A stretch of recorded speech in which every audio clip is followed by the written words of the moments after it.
ये जो समागम चल रहा है ये परमात्मा की असीम रजा से होता है।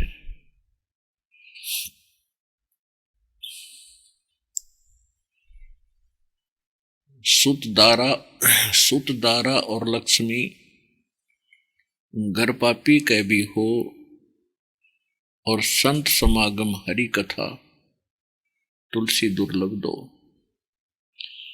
पुत्र, पत्नी, संपत्ति, ये पूर्व के संस्कार से, पूर्व जन्मों के संस्कार से आज कोई घोर अपराधी व्यक्ति है, बिल्कुल कसाई के काम करता है या लूट खसोट करता है, चोरी करता है, डाके मारता है, उसके घर पर भी आपको मिल जाएंगी संतान, पत्नी, संपत्ति, उसके पिछले पूर्व जन्म के संस्कारों से। लेकिन संत समागम यानी सत्संग और हरि कथा ये दोनों बड़े दुर्लभ हैं। तो परमात्मा भी, परमेश्वर अपनी वाणी में कहते हैं, मात पिता मिल जाएंगे 1,84 माँ, ये सतगुरु सेवा और बंदगी भाई फेर मिलन की ना। माता पिता आपको प्रत्येक जन्म में मिल जाते हैं। पशु की योनि में पशु के जीवन को आप प्राप्त करते हो, वहां माता पिता, पक्षियों के शरीर में जाते हो, वहां माता पिता मिल जाते हैं। कुत्ते बनते हो, वहां माता पिता, गधे बनते हैं हम, वहां माता पिता, मनुष्य बनते हैं, फिर माता पिता। परमात्मा कहते हैं माता पिता मिल जाएंगे इस 1,84 माँ, और सतगुरु की सेवा और ये भक्ति भाई फेर मिलन की ना। सत्संग की आधी घड़ी और तप के वर्ष 1000, तो भी बराबर है नहीं यूं कहें कबीर विचार।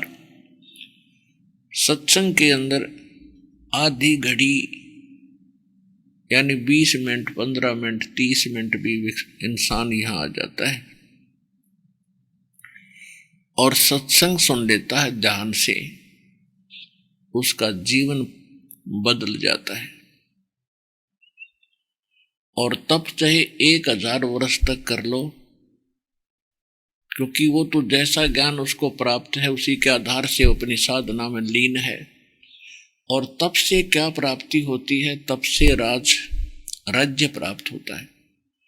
तप से राजमदमानम और जन्म तीसरे शुक्र शवानम।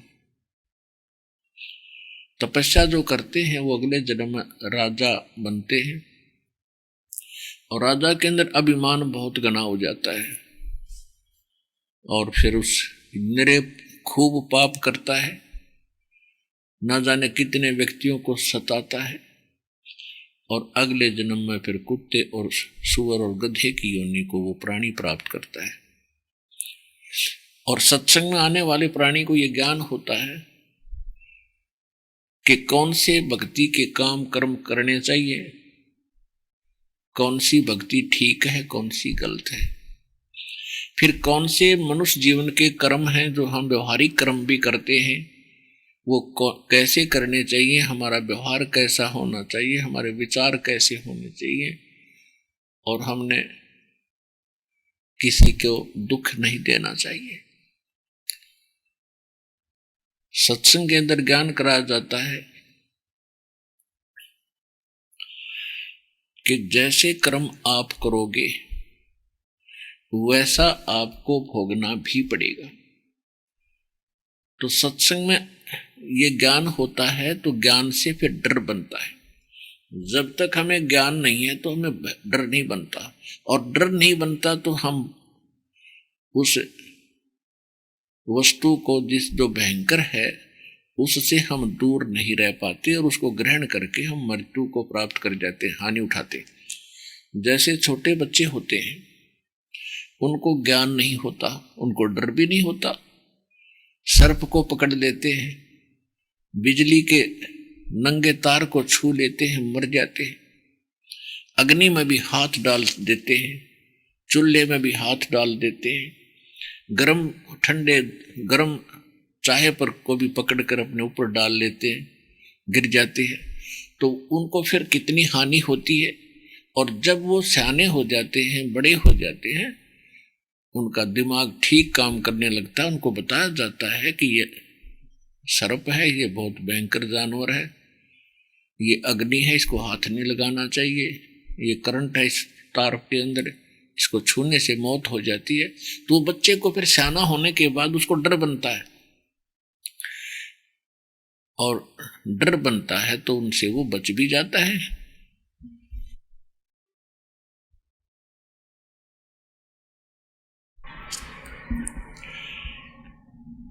तो इस प्रकार सत्संग में आकर वो कथा सुनाई जाती है, वो ज्ञान बताया जाता है। जिन जिन कारणों से आप दुखी होते हो और जिन कारणों से सुखी होते हो, वो भी राह बताई जाती है, वो मार्ग बताया जाता है। तो ज्ञान से ही फिर डर बनेगा, डर बनेगा तो बचाव भी बनेगा। तुमने उस दरगाह का मैल नहीं देखा और धर्मराज के तिल तिल का लेखा। सूक्ष्म वेद में बता रहे हैं कि आपने वो स्थान देखा नहीं इस जन्म में, और पहले देखा था वो आपका याद नहीं भूल पड़गी। तो सत्संग में वो बात याद दिलाई जाती है कि ऐसे कर्म करने वाले के साथ ऐसा जुल्म होता है। बदला कहीं न जात है, तीन लोग के माही। और सतगुरु मिले कबीर से, फिर वाको संशय नाही। जब तक हम परमात्मा कबीर जी की भक्ति नहीं करते तो हम अपना कर्म ही भोग रहे होते हैं, और हमारे पुण्य और पाप दोनों अलग अलग डिपॉजिट होते रहते हैं, जमा होते रहते हैं, और उन सभी का हमको भोग भोगना ही पड़ता है। पुण्य करे हैं वो भी मिलेंगे, पाप हो रहे हैं वो भी आपको भोगने ही पड़ेंगे, उसमें कोई परिवर्तन नहीं होगा, आपको भोग कर ही पूरे करने पड़ेंगे। ये विधान है इस ब्रह्म भगवान का, इस काल भगवान का, 21 ब्रह्मांड के स्वामी का। और ये एक कैद है, एक जेल है अकाल की, और ये इतनी खुली जेल बना दी कि इसमें तुम अपना कितनी मजदूरी करो, मजदूरी करोगे तो मिलेगा, ना तो कतई नहीं मिले। और इस कैद में हम क्यों कैदी बन गए? क्योंकि हमने गलती कर रखी है। हमने सतलोक के अंदर एक ऐसी गलती की थी जिसका खामियाना आज तक हम भोग रहे हैं। हम सतलोक में रहा करते थे, आप सभी वहां बड़े ठाठ से रहा करते थे, कोई कष्ट नहीं था, किसी चीज का अभाव नहीं था। और जब व्यक्ति किसी चीज का जिसको अभाव नहीं है, और जो भी यहां भी आप देख रहे हो जैसा जो सुख है वो सुख उसको प्राप्त है, तो फिर वो प्रवाह नहीं करता और मस्ती करता है। तो यही मस्ती हमने सतलोक में करी थी, वहां सब कुछ उपलब्ध था, कोई दुख देखा नहीं था। तो हमने सोचा कि इससे भी अच्छा कोई और स्थान होगा जहां ये ज्योत निरंजन काल जा रहा है, हम इसके साथ आगे इसके जहाज में बैठ गए और यहां पटक दिए इसने ठाक है। जो हम अपने पिता के वहां से धन लाए थे भक्ति का, वो इसने खर्च करवा दिया, होटल बना के, रेस्टोरेंट बना के, स्वर्ग बना के, महास्वर्ग बना के। पुण्यात्माओं, एक भयंकर जाल पूर रखा है इस काल भगवान ने। आपकी बुद्धि तो काम करेगी कहां, ब्रह्मा विष्णु महेश के आज तक समझ में नहीं आ रही हमारा बाप कौन है, हम यहाँ कर क्यों रहे हैं, हम क्यों दुखी हो रहे हैं, क्यों हम मार रहे हैं, क्यों पाल रहे हैं और क्यों इनको पैदा कर रहे हैं। ये भी आज तक इसी संशय में जी रहे हैं। सतगुरु आए दया करी, ऐसे दीन दयाल, बंदी छोड़ वृत्तास कहा, जठरगनी प्रतिपाल। परमात्मा आए, खुद परमात्मा आए, सतगुरु रूप बना के एक तत्वदर्शी संत की भूमिका करने कबीर भगवान आए, और उन्होंने आके ये निर्णायक ज्ञान 600 वर्ष पहले कलयुग में बताया था।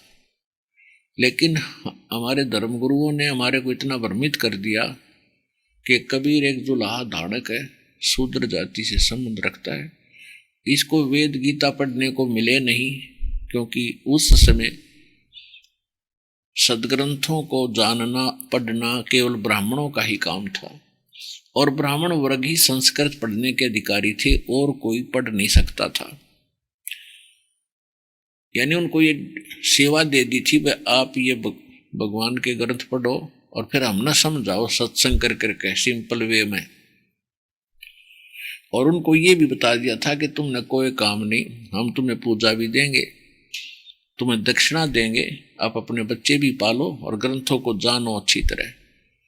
तो उन्होंने जैसे उनको समझ में कहाँ आना था, फिर भी ये मान लिया हमारे समाज ने कि ये संस्कृत के ज्ञाता, ये विद्वान पुरुष हैं, ये सब सदग्रंथों को अच्छी तरह पढ़ते हैं, इन्होंने समझ ठीक लिया होगा। और परमेश्वर सिंपल वे में साधारण भाषा में बोला करते थे, और वो सच्चाई बताया करते थे कि आप सभी भक्ति से वंचित हैं, आपके धर्म गुरुओं को भी ज्ञान नहीं है भक्ति का, ये भी विचलित हैं, ये अपने सदग्रंथों से भी परिचित नहीं है। तो इस बात का दुख उन ब्राह्मणों ने, पंडितों ने, आचार्य शंकराचार्यों मंडलेश्वरों को हुआ, और उनका दाव लग गया कि ये दुल्हा झूठ बोलता है, ये क्या जाने सदग्रंथों के बारे में। तो ये बात हमारे भी पक्की जचगी कि कबीर तो एक शूद्र है, परमात्मा तो शूद्र है, और संस्कृत पढ़ने का अधिकार भी नहीं इनको, और ये कैसे जान सकता है ऐसे गूढ़ रहस्यों को, वेदों और गीता के। तो उस समय तो हमारे ये भ्रम पैदा हो जाना स्वाभाविक था और दोष भी नहीं था। अब परमात्मा ने आपको पहले शिक्षित किया, इस शिक्षा की आग में आपको झोंकना पड़ा परमात्मा ने, नहीं तो 3 युग बीत गए थे, आपको इस या आग लगन नहीं दी थी दाता ने। अब इस आग में झोंकना जरूरी था कि एक बार ये किसी प्रकार मुझे पहचान लें। और जो आज आग लग रही है, आप देख रहे हो, सन 1970-75 के बाद हमने वो जमाना भी देखा है और ये अब भी देख रहे हैं। सन 1975 के बाद यह आग लगी है माया की दौड़ की, और शिक्षा और ये पोस्ट नौकरियों की, और इसमें हम कहाँ पहुंच गए, इंसानियत खत्म हुई, केवल माया दिखाई देती है, ना इज्जत रही, ना बड़े छोटे का व्यवहार रहा। आप किसी ऑफिस में जाते हो, आपके साथ कैसा व्यवहार करते हैं, आपके बच्चे होते हैं, लेकिन वो आग, उस आग में जल रहे हैं, उस माया की आग में अंधे हो गए, अपने कर्म फोड़ रहे, और आगे फिर भोगने पड़ेंगे। तो इस आग से बचाने के लिए, इस विष से बचाने के लिए इस पूरे समाज को इस परमात्मा के अध्यात्म तत्व ज्ञान की घनी आवश्यकता है। और इसके लिए दास लगभग 15-20 वर्ष से प्रयत्नशील है कि किसी प्रकार यह बात समझ में आ जाए, इनका जीवन सफल हो, इनके बच्चे सुखी हों, इनका कैर टूट रहा, हॉस्पिटल देख ले वह भरे, कोर्ट देख ले वहाँ खचाखच भरी, और कितना देख लो रोज लट्ठम लट्ठा, कितना मुकदमे हो रहे हैं, कितना गाँव में पंचायत होती फिर है, घर घर में लड़ाई होगी, क्योंकि बड़े छोटे की कोई रही नहीं। तो इस कारण से यह एक बार इस भट्ठी में आप खूब जल रहे हो। ये परमात्मा ने सोचा था कि ये थोड़ी सी आग लगेगी 20-30 वर्ष की, इसने फिर शांत कर दूंगा, लेकिन ये ज्ञान समझेंगे तो मुझे जानेंगे। और परमात्मा सब कुछ करता है, ये भूल गए हम केवल अब ये इतने इंटेलिजेंट मान लिया अपने आप को, एक शिक्षा ग्रहण करके अंग्रेजी बोलने लग गए, पहले संस्कृत बोलने वालों को की बड़ी महिमा थी, संस्कृत में बोला करता, उसके मुंह तरफ देखे जाया करते, कोई बड़ा विद्वान है।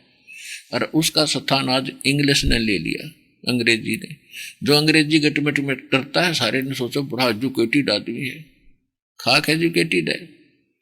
जब भक्ति मार्ग इसके पास नहीं, इंसानियत इसके पास नहीं, बन का प्लातून, फिर अगला जन्म क्या होगा इसका? चाहे राष्ट्रपति बने हो किसी देश का, अगले जन्म में कुत्ते क्यों निम जाएगा? वो जीवन हमें दिखाई दे रहा है, हमारी हमने अगली आंखों नेक्स्ट जीवन दिखता है, वो आंख मिल गई हमें। और हम चाहते हैं सबको ये आंखें मिले, बुराई से बचे और आपस में प्यार से रहे। तुमने उस दरगाह का मैल नहीं देखा, धर्मराज के तिल तिल का लेखा। ऐसे बहुत से उदाहरण हैं कि जैसे कर्म आप करोगे आपने भोगना पड़ेगा। जब हमने ऐसे कर्म भोगने पड़ेंगे तो क्यों हम ऐसे दुख को परचेज करें, क्यों मोल लें ऐसे बीमारी को? कहते हैं पावेगा अपना किया रे, भोगेगा अपना किया रे। एक बार एक टीवी के अंदर प्रोग्राम आ रहा था जैनियों का, और एक बहन कथा सुना रही थी। वो खुद बता रही थी कि महावीर जैन जी एक बार राजा थे। वो महावीर जैन वाली आत्मा, जो मारीची वाली आत्मा है, वो राजा थी। और वो राजा राज प्राप्त था उसको, और उसको उसका कुछ समय वो अपने सामने ये जो साजबाज बजाने वालों को बुलाया करता था, उनका टाइम फिक्स था कि इस समय आओ। तो वो बढ़िया सुरीली आवाज से साजबाज बजाया करते थे, धुन उसको सुनाया करते थे। और उसने एक नौकर की ड्यूटी लगा रखी थी कि जब मुझे नींद आ जा तो इनको बंद कर देना। एक दिन वो नौकर इतना मस्त हो गया, उसको भी ध्यान नहीं रहा कि राजा सो गया,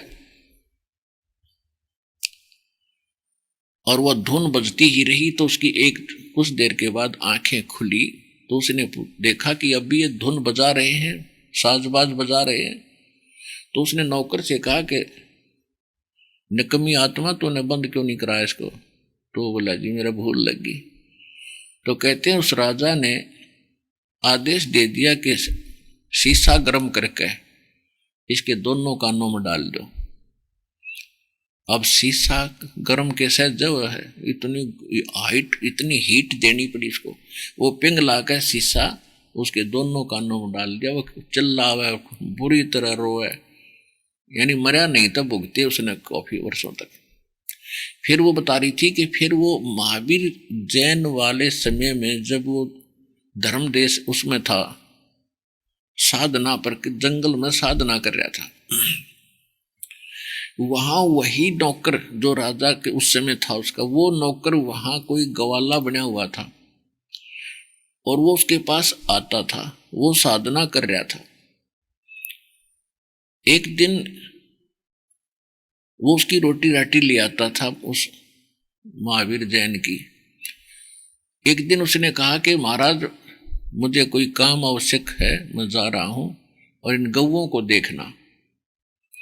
और वो साधना में बैठ गया, वो समाधिस्थ हो गया। उधर से वो काफी देर के बाद आया तो सब गायें इधर उधर जंगल में खूब गुम होगी, कितने ढूंढी ना पाई।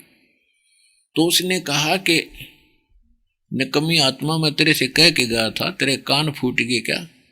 मेरी गाय क्यों ना देखी? कहते हैं वो बांस की पतली पतली बनाई उसने, पतली पतली वो पाड़ ली, पट्टी सी छोटी पतली बारी बारी, और उसके दोनों कानों में सूट दी और अच्छी तरह ठोक कर तोड़ दी। अब 6 महीने भुगता, उसमें रेसा पड़ गया, मवाद बन गया, रोवर चिल्लावे। 6 महीने के बाद कोई वो निकले नहीं जनसाधारण पे, कोई वैद्य आया, उसने फिर कोई दवाई जड़ी बूटी डाली, और वो निकालते समय भी कितनी पीड़ा हुई होगी उसको। तो कहते हैं तप से राज मदमानम, और जन्म तीसरे फिर शुक्र स्वानम। और ये दुख नारे, पावेगा अपना किया रे, भोगेगा अपना किया रे। ये कब तक चलेगा? जब तक हम परमेश्वर कबीर जी की शरण में नहीं आते, और उसकी शरण में इस दास के अतिरिक्त इस विश्व में और स्थान नहीं है। ये दास बार बार कहता है, इसको आप बिल्कुल सोच समझ लो, भ्रमित ना होना। बने बनाए काम ने बिगाड़ियो ना, बड़ी मुश्किल से दाव लग गया। और ये परमात्मा की शरण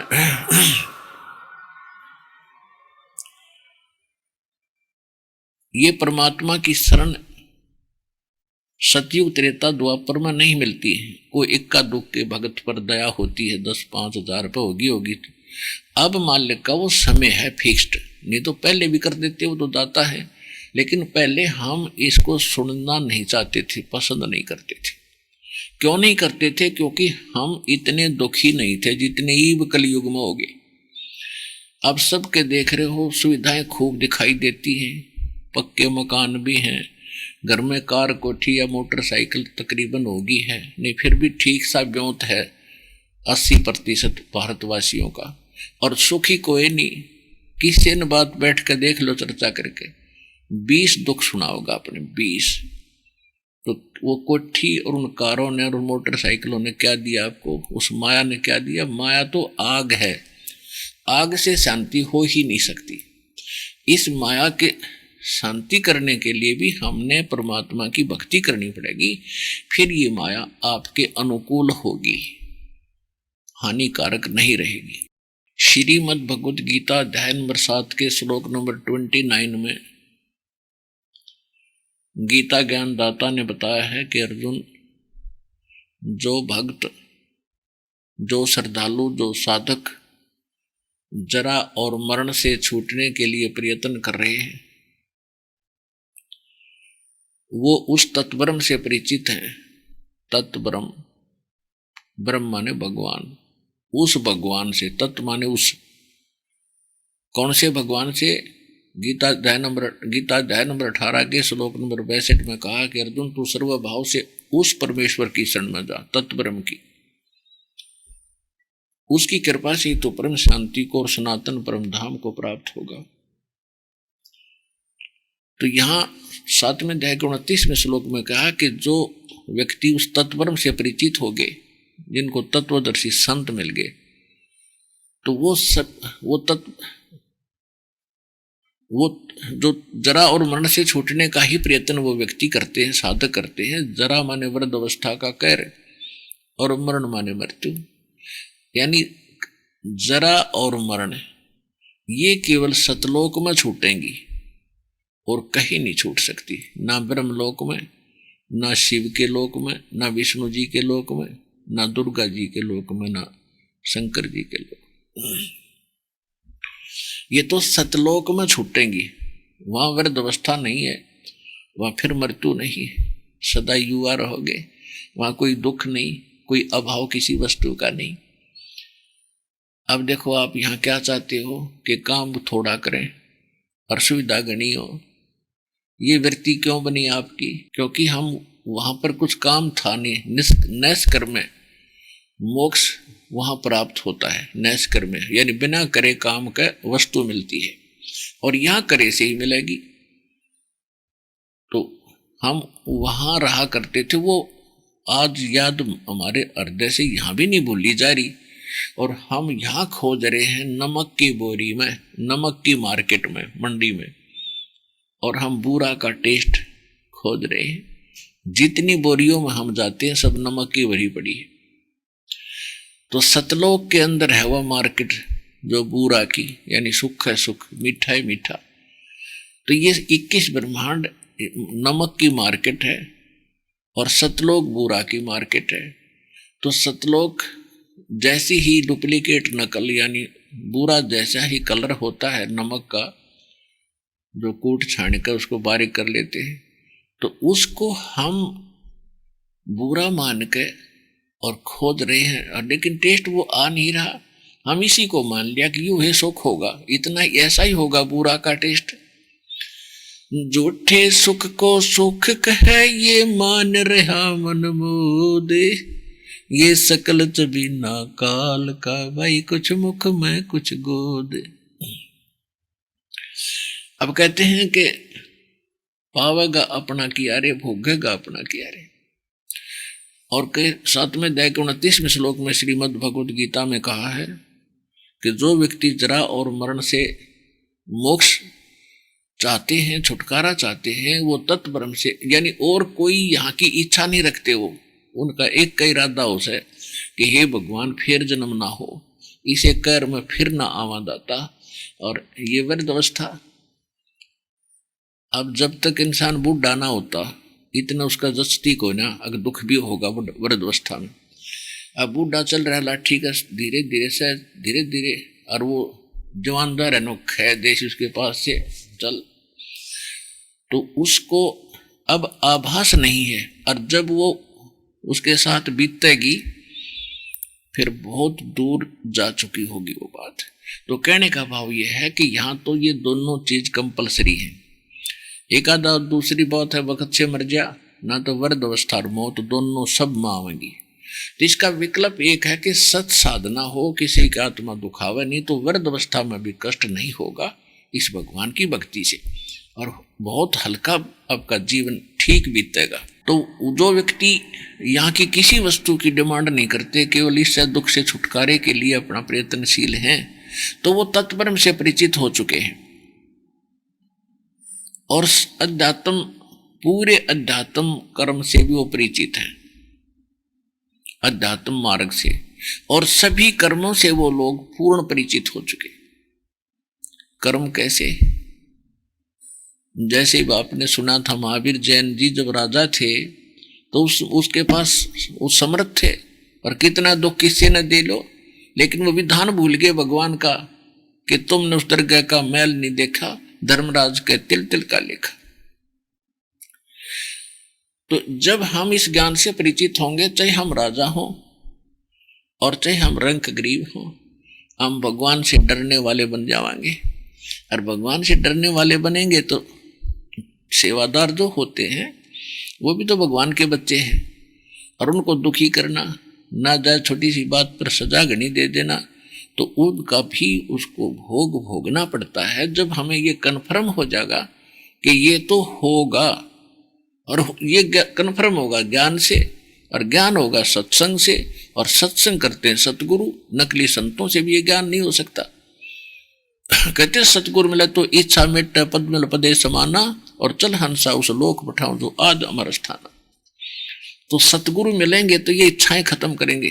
अब जहां जाते हो और वो संत क्या बताते हैं, ले ये मंत्र दे दिया धनी बन जाएगा, एक मंत्र दूसरा दे दिया इससे करोड़पति बन जाएगा। ये तो नहीं हो, आग में डालना चाहते हैं जनता को, और बनना बनाना खाक है। अगर वो करोड़पति बनता हो एक उस मंत्र बताने तो पहले अपन बन दे। लोग फीस लेने लग रहा 5-5 हजार 11-11 हजार, उस मंत्र ने तो हिसाब कर ले, बन ले करोड़पति। तो पुण्यात्मा वो तो आग में झोंक रहे हैं आपको। एक केवल ये स्थान है जो आग से बचाने का आपको। उसके लिए सबसे पहले आपकी इच्छाएं खत्म हो। ये इच्छा जीव की दुश्मन है।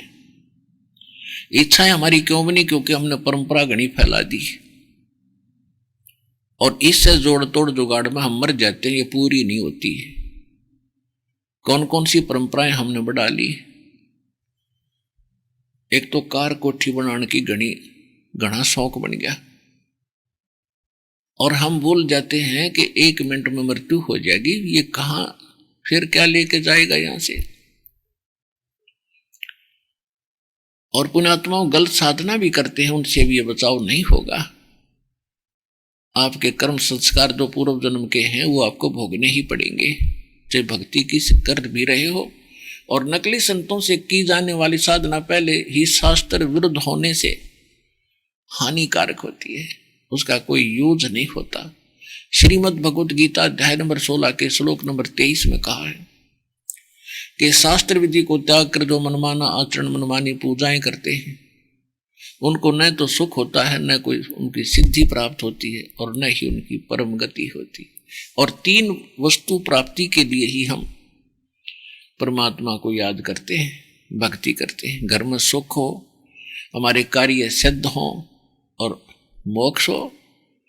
तो ये तीनों काम ही भगवान करता है। कब करता है? जब वो समर्थ की भक्ति हम करते हैं और परम संत से प्राप्त होकर विधिवत ये नियम है मालिक का, तभी होती है। और उससे अतिरिक्त हम जो साधना कर भी रहे होते हैं, और भक्ति के बिना तो ये आत्मा रह ही नहीं सकती, भक्ति तो किए बिना ये रह ही नहीं सकती। चाहे कसाई हो, वो भी थोड़ी बहुत धूप दीप सुबेरे सुबेरे को मंत्र जंत्र करके जब लग गए गर्दन काटने, तो कहने का भाव यह कि भगवान की सच्चा यथार्थ ज्ञान के बिना हम भक्ति भी करते हैं, उसका लाभ नहीं होता। और इन नकली गुरुओं के पास भी साधनाएं कराते हैं या इनसे अनुष्ठान करवाते हैं या इनसे मंत्र प्राप्त करके हम साधना करते हैं, वो भी व्यर्थ है, वो लाभ नहीं होता। अब जैसे कई भक्त हैं, नकली गुरुओं के पास वो सारी मंत्र प्राप्त है, उनके शिष्य बने हैं और उनके सभी सुख होता जा रहा है, तो वो ये मान बैठे हैं गलती से कि ये जो सुख हमें प्राप्त हो रहा है ये इस गुरुजी की रजा से हो रहा है। अब गुरुजी नकली, उसका नाम नकली, उसका ज्ञान डुप्लीकेट, तो सुख कैसे हो सकता है? और वो हो रहा था उसके पूर्व जन्म के संस्कारों से। जैसे ये दास हनुमान जी का पुजारी था, रामपाल दास, और श्री कृष्ण श्री राम यानी विष्णु जी का कति कट्टर पुजारी था, डिवोटेड था, उन पे एक विशेष हृदय से प्रेम था इनके ज्ञान को सुनकर, इनकी महिमा को सुनकर। फिर भगवान शंकर का भी साथ साथ सत्कार हम करते थे, जैसा परंपरागत हिंदू समाज में या भक्ति फैली है। तो बचपन से ही क्लासेज में पास होया करते, तो हनुमान जी और एक घर का देवता बाबा श्याम जी, श्री कृष्ण जी, श्री विष्णु जी, श्री राम जी, शंकर भगवान जी, जौन सा याद आ जाता उससे को बधाई दिया करते, भगवान बड़ी दया करी आपने। फिर नौकरी लगी, ओहो भगवान भगवान हनुमान जी ने बड़ी दया करी, विष्णु जी याद आ गए थे, विष्णु जी आपने बड़ी दया करी। फिर बच्चे संतान हुई, 2 पुत्र 2 पुत्री हुई, तो बड़ी खुशी बनाई, भगवान ने मौज कर दी। अब पता चला कि ये भगवान तो मौज करने के है ही नहीं, ये तो केवल वर्क डन देते हैं, जैसा कर्म आपने किया वैसा ही प्राप्त होगा, ये परिवर्तन कर ही नहीं सकते। ये हम सोच रहे थे इनसे हो रहा, ये हो रहा था हमारे पूर्व जन्म के संस्कार जो मस्तिष्क में लिखे थे वही फल रहे थे, और हमारे ही उन्हीं पूजाओं को करने वालों का ऐसा कहर टूट गया, उनका एकलौता पुत्र वो मर गया, तो उनसे उस समय यह बुद्धि काम नहीं करे थी कि ये भी वही पूजा कर रहा है, हम भी उसी देवता को पूज रहे हैं, इसकी ये दुर्गति हो रही है, हमारे को सारे सुख मिल रहे हैं। तो अब परमात्मा के द्वारा दिए गए तत्व ज्ञान रूपी दूरबीन से दूर का दिखाई देने लग गया हमने। तो ऐसे ही इसी सिलसिले में एक कथा सुनाता है दास कि रोहतक के अंदर एक फाइनेंसर था जो लोगों को ब्याज पर पैसे देता था। तो हमारे भक्तों ने भी एक जीप खरीदी थी उसे फाइनेंस करा के, तो उससे उनके घर पे उसके ऑफिस में आना जाना बना हुआ था। एक दिन उसके पिताजी बैठे थे, वो था कौन है, उसके इंतजार में बैठना पड़ गया। तो उसके पिताजी से कहने लगा हमारे भक्त कि आप भक्ति करा करो, वृद्ध हो गए हो। तो कहता भक्ति करता हूँ भाई, मैं बहुत भक्ति करते हैं हम, श्री राम की, श्री शंकर भगवान की, दुर्गा माता की। फिर हमारे भक्त बताने लगे कि ऐसे ऐसे, वो तो अपना ज्ञान बताने लगे, लेकिन उस बुजुर्ग ने कतई नहीं मानी। कहने लगे आप मुझे क्या शिक्षा देते हो, मेरी 65 साल की उम्र वाली, मैंने दुनिया देखी है, मेरे ठाठ कर रखे हैं भगवान ने, श्री राम ने, श्री कृष्ण ने, दुर्गा ने। एक लड़का जज, लड़के की पत्नी जज, और बेटा वो फाइनेंसर, जो कहा मेरे सारे ठाठ हो रहे। कोई बात नहीं, क्या बताओ, कुछ सुने तो बताओ, उसको सुनना नहीं चाहता। तो फिर कुछ दिनों के बाद, 5-6 महीने के बाद अखबारों में छपया, पेपर में आई कि उस व्यक्ति का एक पुत्र, 2 पुत्र इकट्ठे नहर में डूब कर मर गए। फिर भगत जो जाते थे उन्होंने दिखाया कि जी ऐसे ऐसे होगी इनके साथ। उसमें लिख रखा था कि उन्होंने एक अनुष्ठान कराया गुरुजी से, जो प्रतिवर्ष कराते थे वह। उसने अपना हवन ववन किया, जो कुछ भी फूल पत्र चढ़ाए, तो बची हुई सामग्री को और हवन की राख को नहर में जल प्रवाह करने के लिए गुरुजी ने कहा कि इसको जल प्रवाह कर देना। तो वो एक तो जज बेटा उसका, एक वो फाइनेंसर, एक उनका ड्राइवर, दोनों भाई कार में बैठकर, ड्राइवर कार चला रहा था, तो उस सामग्री को जल प्रवाह करने गए। एक JLN जवाहरलाल नेहरू कैनाल है, रोहतक से दिल्ली की तरफ चलते हैं 1.5-2 किलोमीटर रोहतक से, और वह बहुत लंबी चौड़ाई खूब है, उसका स्लोप गड़ा है, पक्की बनी हुई है। तो उन्होंने बाहर खड़ा होकर के जो बांध रखे थे कपड़े से में, और वो खोल के ऐसे फेंकना चाहा, वो पटड़ी पर गिर गए, जल में ना गिरे, उसमें पानी कुछ कम था। तो उन्होंने सोचा कि इसको हाथ से थोड़ा नीचे कर देते हैं। एक भाई ऊपर खड़ा था और उसको हाथ पकड़वा के नीचे को सरका के मैं हाथ से इसको नीचे कर देता हूं पानी में, और वो पानी उसका पैर स्लिप गया। वो ऊपर वाला भाई भी साथ है, और दोनों उस दरिया में गिर गए। 3 दिन में लाश पाई उनकी। अब चाट ले उस दुर्गा ने, चाट ले उस राम ने। अब कहाँ गया वो सुख? वो साधना करते करते ऋषि के उपलक्ष्य में मारा गया। तो परमात्मा कहते, हमरा ज्ञान किने ना सुनिया, ये पर भी लेन जात है दुनिया। अब जो बुजुर्ग उस दिन ये कह रहा था कि मेरे जैसा सुखी नहीं, उस दिन वो ये कह रहा था मेरे जैसा दुखी संसार में नहीं। तो जब तक हम सत भक्ति नहीं करेंगे तो हम ऐसे काल के जाल में फंस कर अपना जीवन नाश कर जाएंगे, क्योंकि ज्ञान के बिना भक्ति ना बदल सकती ना बन सकती। अब जैसे गीता अध्याय नंबर 4 के श्लोक नंबर 33 में कहा कि अर्जुन, इस धर्म यज्ञ की बजाय ज्ञान यज्ञ श्रेष्ठ है। धर्म नहीं, यानी दर्व यज्ञ की बजाय ये ज्ञान यज्ञ श्रेष्ठ है, श्रेकर है। वो कैसे है कि जैसे हम धन से, कोई भी अनुष्ठान होता धन से ही होता है। कहीं पर भंडारा कर दिया, या कोई कंबल बांट दिए, कि तो पशुओं का चारा डलवा दिया, पक्षियों को दाने डाल दिए, और कोई धर्मशाला प्याऊ बनवा दी। कहते हैं पहले तू ज्ञान सुने, और ज्ञान सुन के फिर धार्मिक अनुष्ठान कर। गुरु बिन माला फेरते, गुरु बिन देते दान, गुरु बिन दोनों निष्फल हैं, चाहे पूछो वेद पुराण। और फिर झूठे गुरु के आश्रय कदे न उदरै जीव, सच्चा पुरुष कबीर है आद परम गुरु पीव। कि झूठे गुरु से भी बात नहीं बने, और शास्त्र विरुद्ध साधना करने वालों का भी कहीं ठिकाना नहीं है। तो पूरा सतगुरु हो, शास्त्र अनुकूल साधना हो, परमेश्वर कबीर जी की आपको शरण प्राप्त हो, फिर मोक्ष में डाउट नहीं, कोई शंका नहीं। और यहाँ सुख होंगे, आपकी रक्षा होगी। और भक्ति करते करते ऐसे कैर टूटे, बाढ़ में जाओ। ऐसा भगवान ऋषि भक्ति, धिक्कार है ऐसी भक्ति और ऐसे भगवान को जो रक्षा नहीं कर सकता।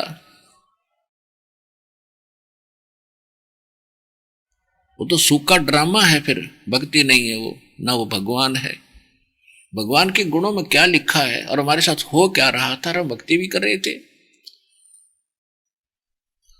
अब प्रसंग जो चला था कि ये माया की आग इसी लगी हम अंधे हो गए। परमात्मा कहते हैं, राम नाम कड़वा लगे, मीठे लगे दाम, दुविधा में दोनों गए, माया मिली ना राम। इस दास ने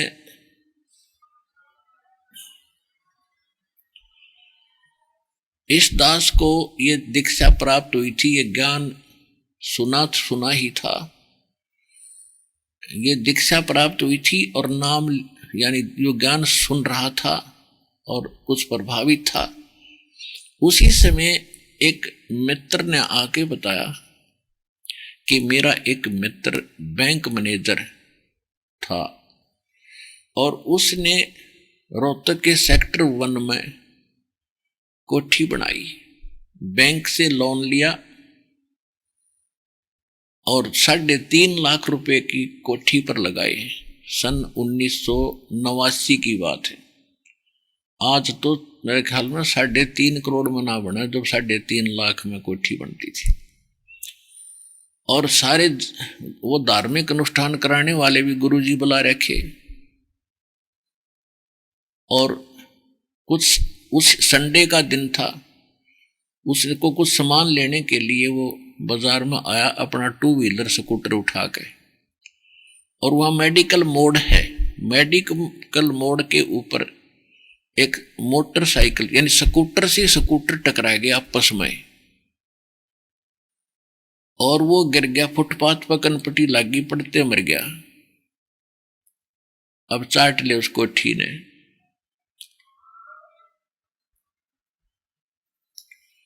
तो यहां परमात्मा कहते हैं आप भूल गए यहां की व्यवस्था को। मर गया वो मर गया, हम बच गए, हम ठीक है। बस हमने यहां मान रहा कि हम इबा नहीं मरेंगे।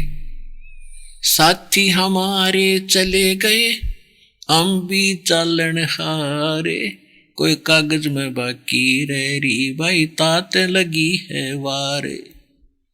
या तो आपका कोई संस्कार, कोई सांस शेष रह रही, इसने बैठे हो ना, तड़ सेकंड भी का भरोसा नहीं है। आप बहुत बार दास ने आपको बताया है और बार बार ये ज्ञान सुनने से अंतःकरण में जगह बनती है, भगवान की तड़फ उठती है, ये प्रेरणा दी जाती है। एक बार पोलैंड देश का प्रधानमंत्री, उसके सारे मंत्री और एमपी एक वायुयान में बैठकर, कोई नेता मर गया था, उसका शोक व्यक्त करने जहां थे, मुंह कान गए थे और रास्ते में वो उनका विमान ही दुर्घटनाग्रस्त होकर गिर गया और सारे के सारे मर गए। 95 आदमी बताओ थे। अब उस प्रधानमंत्री की कितनी उमंग होंगी और उन जितने भी वो बैठे थे एमपी मंत्री, उनकी क्या क्या आशाएं थी।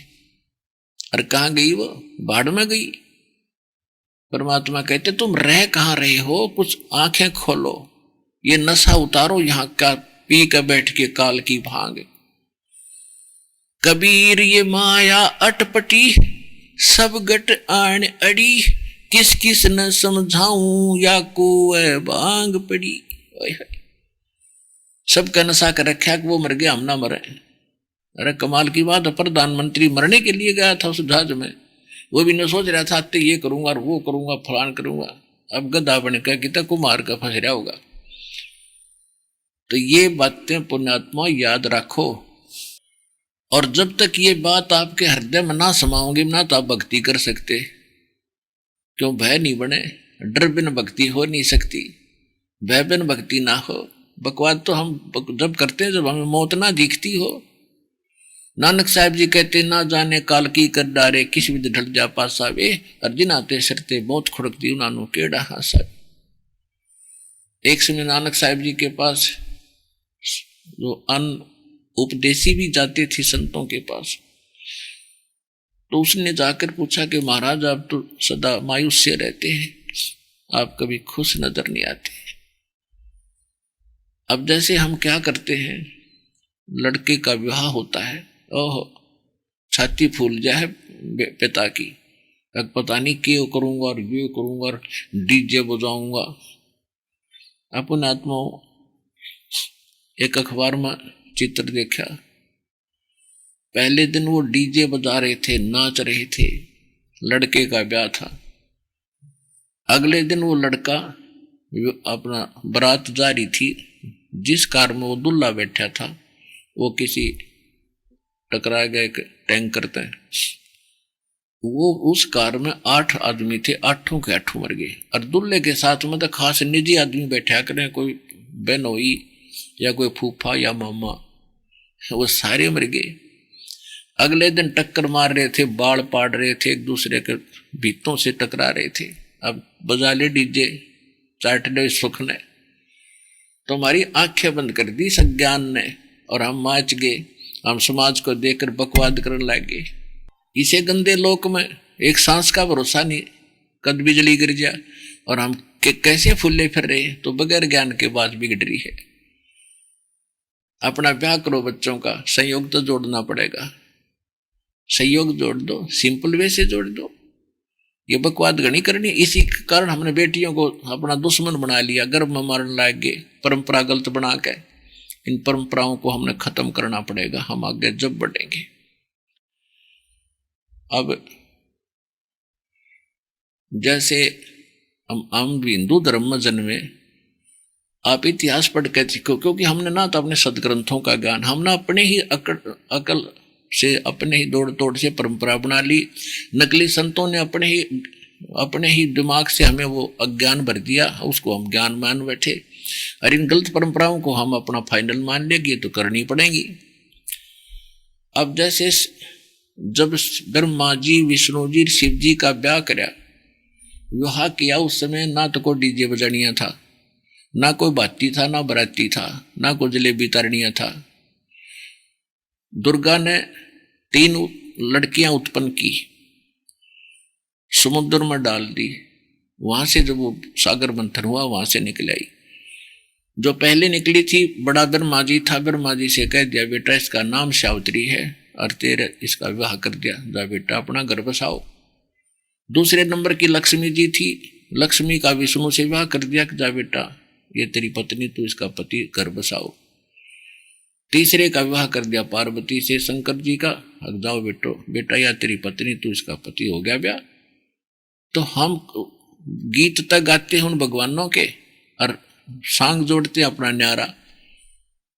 तो इस प्रकार वो भी तो ब्याह हुए थे जिससे सारा संसार बन गया। तो इसी प्रकार हम एक ऐसी परंपरा बनाने जा रहे हैं, बच्चों का ब्याह करो, एक ना पैसा नहीं लाना, ना देना ना लेना। और किस्मत पर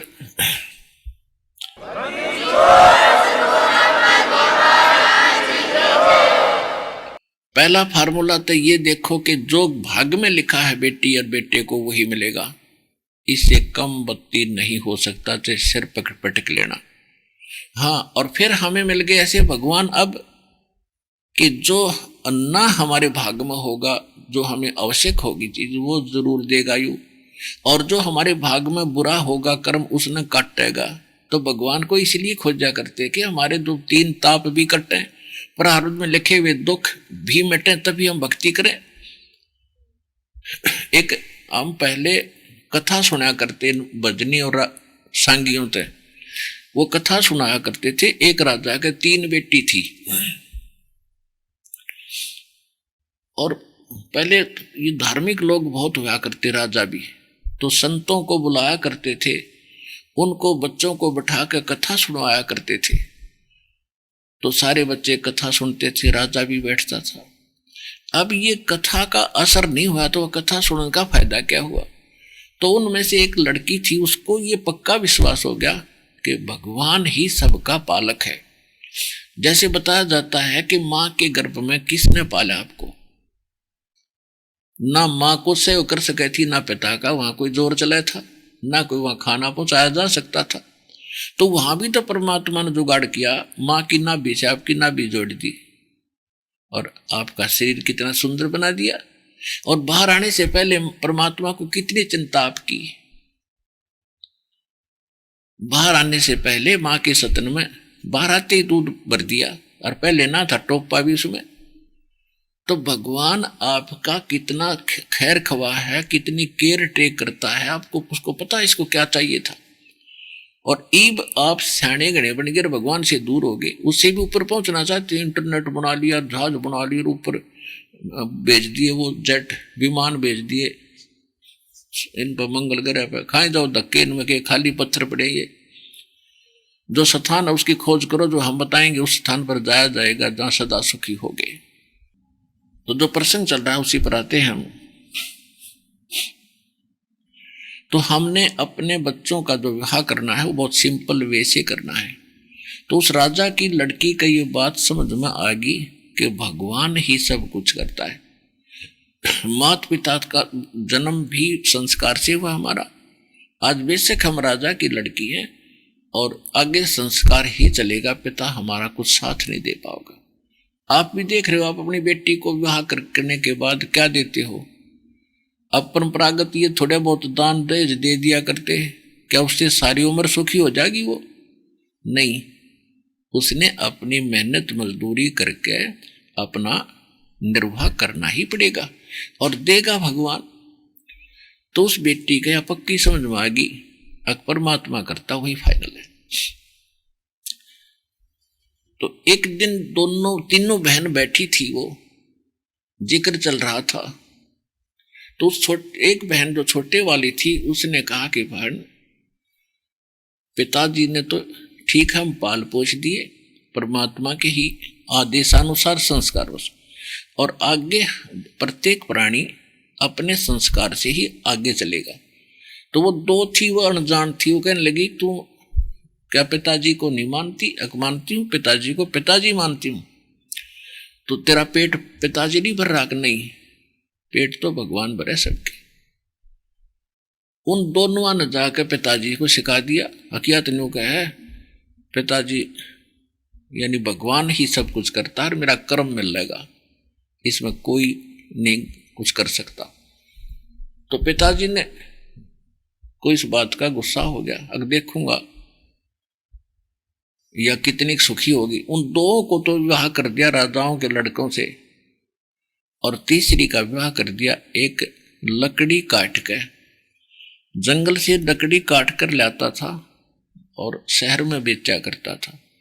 बेचता भी ये था, रोटी दे देती थी वो लाला जी। उसने पता नहीं था, चंदन की लकड़ी लाता था, कीमत का उसको ज्ञान नहीं था। तो उसने अपने नौकरों से कहा कि ऐसा निर्धन ढूंढ के लाओ, 2 रोटी तक सीमित हो, फिर देखूंगा किसके बाग का खाती है। तो वो 2 लड़कियां तो कहा करती हम पिता के कर्म का खाती है, और वो कहा करती नहीं, जीव अपने भाग का खाता है, अपने भाग्य से प्राप्त करता है। तो उसके नौकरों ने वो ऐसा निर्धन खोज दिया, किस्त निर्धन धरती बनी। उस लड़की का ब्याह उससे कर दिया, लड़की खुशी खुशी चली गई। अब फिर उसके साथ वो राजा की लड़की थी, उसने चंदन की लकड़ियों का ज्ञान था, वो लकड़ी काट कर लाता था और वो पूछा करती थी, ये कितनी कीमत की देकर आते हो आप? कि रोटी रोटी देते हैं मेरे को तो फिर वो वहां गई उसके साथ लकड़ी लेकर साथ में, और उनसे कहा कि राजा लोग, आप उस सेठों से कहा कि इतनी कीमती वस्तु को और आप ऐसे बेच रहे हो? जो बोले चल चल अपना काम कर, उसको पता नहीं था। तो एक दिन वह स्पेशल गई और कही कि आप लकड़ी लेकर आना और दूसरी दुकान पर देना। वो 2-3 दुकानों पर बेचता था। तो लड़की जाकर वहां कहने लगी कि मैं राजा की लड़की हूं और आप इसको क्या कीमत दे रहे हो? तो वो डर गए, तो उन्होंने थोड़ी कीमत बढ़ा दी, ठीक से उनका गुजारा सा हो गया। उसके बाद क्या हुआ कि वो दोनों लड़की जो राजाओं का विवाह किया था, उनका युद्ध हो गया किसी के साथ, वो दोनों विधवा होगी और वो मारा गया, उनके पति परिवार भी नष्ट हो गए। उधर से क्या हुआ कि वो जो लड़का था वो कितर राजा का लड़का था, पहले उनका राज्य किसी कारण से किसी ने ग्रहण कर लिया था, फिर मालिक की मेहर हुई, वो मर गया, वो राजा जिसने उनका राज्य प्राप्त किया था। और उसकी माँ जो उस लड़के को लेकर निकल गई थी, उसके गले में पर्ची बनाकर बांध रखी थी। तो कुदरती उस लड़की ने वो खोल कर उसमें लिखा हुआ लेख पढ़ लिया। उस लेख को लेकर, उस लड़के को लेकर उस राजा की मृत्यु के बाद महामंत्री के पास गई। महामंत्री ने देख लिया कि तो मेरे हाथ का लिखा हुआ था, और उसको तो राजा बना दिया वो लड़का था जो कंगाल था, और वो दोनों बेघर होगी। तो पुण्यात्माओं, ये भले ही कथाएं हों पर ये 100 की 100 सच समझ लेना। जब तक हम परमात्मा की शरण में नहीं आते हैं तब तक तो अपनी किस्मत ही मिलती है। और अब हमको मिल गए अपने भगवान भी। मासा घटे न तिल बधे, वेदना लिखे जो लेख, और साचा सतगुरु मेट कर ऊपर मार दे मेख।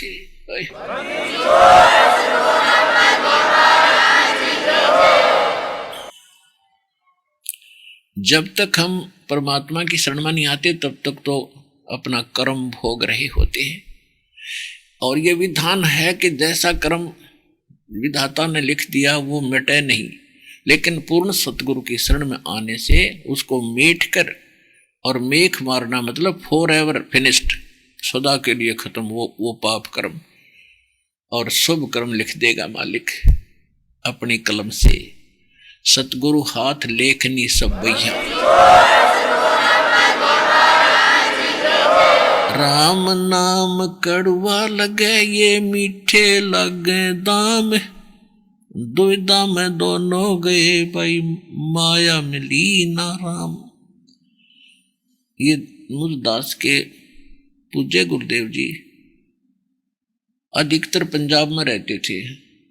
तलवंडी भाई एक कस्बा है, तहसील टाइप है, वहां ज्यादातर रहते थे। वहां के सेवादार उनके अच्छे बहुत सेवा करते थे, और गुरुदेव के सतलोक गमन के उपरांत वो दास को आदेश दे ही गए थे नाम और दान सत्संग करने का। तो उनके उस स्थान पर दास सेकंड संडे को महीने के दूसरे रविवार को जाता था, और वहां सत्संग करके आता था आश्रम में। तो वहां तलवंडी भाई में कोई भक्तों के रिलेटिव आए हुए थे किसी कारण से, और उनको फिर वो शनिवार को शाम को जाने लगे। उनसे प्रार्थना की कि आप सत्संग सुनना, कल महाराज सत्संग सुनाएंगे महाराज जी, और सत्संग सुनकर फिर जाना। तो वो कहने लगे नहीं जाना पड़ेगा और बहुत जरूरी काम है। उसने सारा काम बताया कि ऐसे ऐसे एक पार्टी आवेगी, उससे हमारा एग्रीमेंट होना है, कोई कांटेक्ट करना है, मुझे उसमें 5 लाख का बेनिफिट होगा। रविवार को आएंगे, वो 4 बजे का समय है, 4 बजे का समय बताया उन्होंने। तो उन्होंने जो सत्संगी भगत थे उन्होंने कहा कि आप सत्संग सुनो, और फिर सुबह निकल जाइए। 9 से 11 सत्संग होता है सुबह, और 12 बजे यहाँ से चलोगे तो 4 बजे पहुंच जाओगे, और 10 मिनट लेट हो जाएंगे की बात। तो कहने लगा मैंने सत्संग बहुत सुन रखे, ऐसी बात नहीं है। तो वो भगत कहने लगे आपने सत्संग नहीं सुने हैं, आप एक बार सत्संग सुन के देखो। कहने का भाव है कि वो मानने नहीं, और उसने तो 5 लाख दिखाई दे थे, भगवान थोड़ा दिखा था उसमें।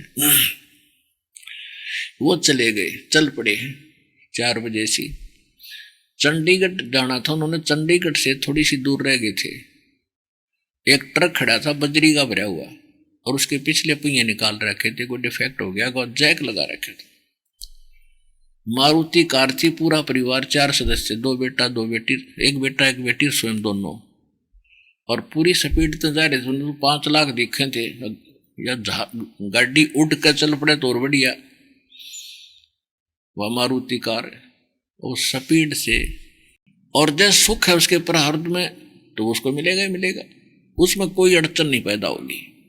लेकिन अब प्रारब्ध में आ गया टांग कटेगी तो कटेगी, प्रारब्ध में लिखा आंखें फूटेंगी अंधा हो गया, प्रारब्ध में लिखा कि कैंसर होगी, भोगो अपनी।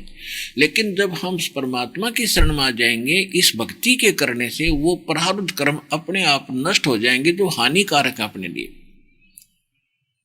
जैसे पहले फसल बीजा करता किसान, उसमें खरपतवार साथ उग गया करता और साथ फड़ा करता वो। लेकिन अब एक ऐसी आविष्कार हो गया है, एक ऐसी औषधि का कि फसल में वो डाल दी जाती है औषधि, तो घास ने खरपतवार को तो नष्ट कर देती है, फसल को हानि नहीं करती, वो शेष बच जाते हैं। तो पहले यह औषधि थी नहीं तो हम 50% से भी कम लाभ उठा रहे थे, और अब यह औषधि बन गई है तो कणक कणक हमें प्राप्त होती है, घास जड़ जाता है, वो खरपतवार नष्ट हो गए। इसी प्रकार ये औषधि परमात्मा ने पहली आविष्कार करके धर रखी थी, ये हमारा हाथ ही लगी है दास का इस पृथ्वी पे, किस ब्रह्मांड में। अब यह औषधि लो, आपके पापों का नाश कर देगी, पुण्य फलेंगे न्यारे, ऐसे मोक्ष होगा। ऐसे मोक्ष होगा यू।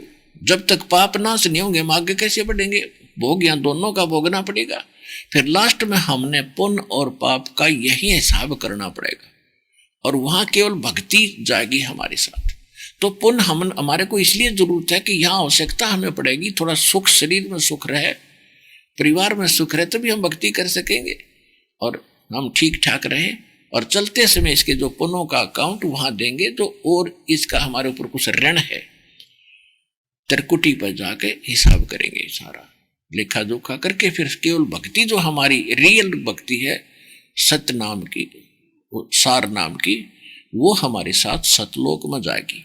उससे पहले जो साधनाएं हैं वो हमने यहाँ के कर्ज उतार कर यहाँ से बरी होने के लिए करना पड़ता है। ये करना ही पड़ेगा। हम कितने निकम्मे हो गए इस गंदे लोक में आके।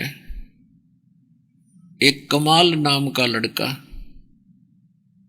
घर वालों ने, कबीले वालों ने वो मर गया था, मृत्यु हो गई थी, उसका अंतिम संस्कार कर दिया था, जल प्रवाह कर दिया दरिया में। कुछ ऐसे कबीले हैं, कुछ ऐसे उनकी परंपराएं हैं व्यक्तियों की, जैसे 4 प्रकार से अंतिम संस्कार होता है। एक तो अग्नि में सवाह कर देते हैं चिता बना के, दूसरे कब्र में नीचे दफना देते हैं पृथ्वी में, और तीसरे हवा में एक बना देते हैं मचान सा लंबा, और उसके ऊपर उस शव को डाल देते हैं। वहां पर पक्षी वक्षी उसको खा लेते हैं। जब कंकाल शेष बच जाते हैं तो उनको जल प्रवाह कर देते हैं। और चौथी प्रकार का जो अंतिम संस्कार करते हैं, कुछ ऐसे व्यक्ति हैं जो कहीं ना दफनाते हैं ना सभा करते हैं, वो एक फ्लोटिंग यानी तैरने वाला एक बेड़ा सा बनाते हैं घास फूस का, और उसके ऊपर उस शव को लेटा देते हैं और उसको जल प्रवाह कर देते हैं कि जल के जीव इसके मांस में खाएंगे, इसको पुण्य होगा, इसके कुछ कर्म संस्कार इसके भाग में लिखे जाएंगे जब ये किस योनि में जाएगा।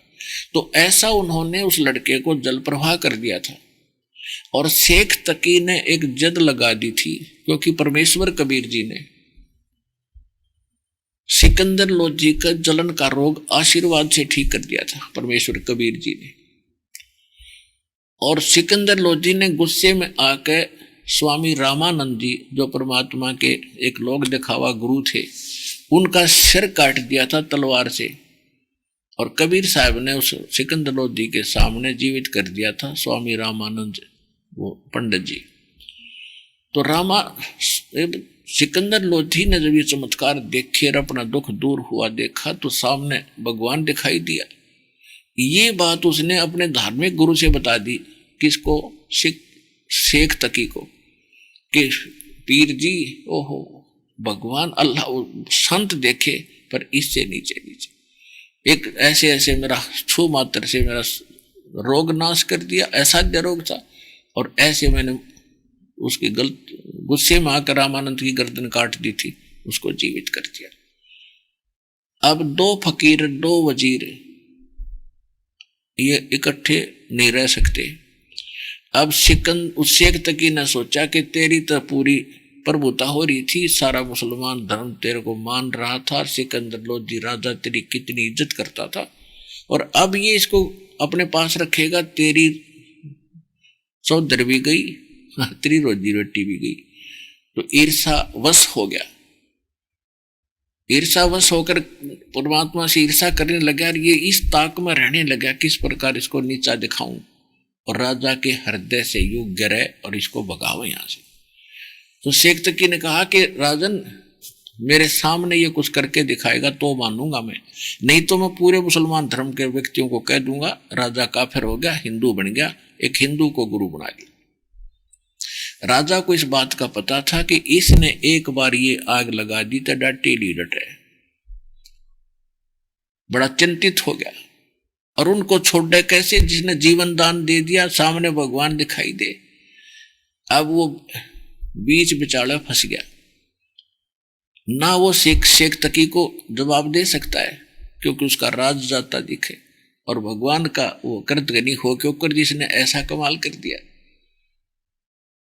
और उसको लेकर वो आ रहे थे दिल्ली में। तो शेख तकी ने बीच में एक प्लान बनाई कि मैं इसको ये कहूंगा कि मेरे सामने मुर्दा जिंदा कर, तब मानो इसको कि इसमें कोई शक्ति है बगल अल्लाह की। एक दरिया के किनारे पड़ाव लगा लिया, सैनिक साथ थे, राजा भी था।